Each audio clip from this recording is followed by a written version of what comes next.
బొడ్డు తాడు, umbilical cord, most important thing for the baby before delivery. Hi, this is doctor Chakrapani, paediatrician.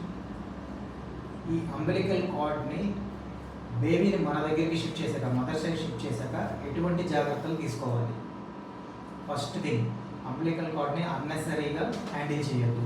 అంటే కార్డ్కి పసుపు రాయడం కానీ, లేకపోతే ఆముదం రాయడం కానీ, కొబ్బరి నూనె రాయడం కానీ, సోప్ వాటర్తో వాష్ చేయడం కానీ, ఏ క్లాత్స్ పడితే ఆ క్లాత్స్ తోటి క్లీన్ చేయడం కానీ, సో ఇటువంటి థింగ్స్ ఫస్ట్ అవాయిడ్ చేయండి.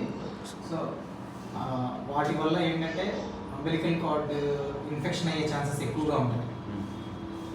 సెకండ్ థింగ్ వచ్చేసి, మన డైపర్స్ కానీ క్లాత్స్ కానీ ఏమైనా వేసినప్పుడు అంబిలికల్ కార్డ్ కవర్ అవ్వకుండా చూసుకోండి. సో అప్పుడు ఏమవుతుందంటే అంబిలికల్ కార్డ్ ఎయిర్కి ఎక్స్పోజ్ అయ్యి ఈజీగా డ్రై అయిపోయి ఫాల్ అయిపోతుంది. యూజువల్గా అంబిలికల్ కార్డ్ 3 to 5 days లోపు డ్రై అయ్యి వితిన్ 7 daysలో ఫాల్ ఆఫ్ అయిపోతుంది. ఒకవేళ 7 daysలో ఫాల్ అవ్వకపోయినా అప్ టు 14 days మనం వెయిట్ చేయొచ్చు.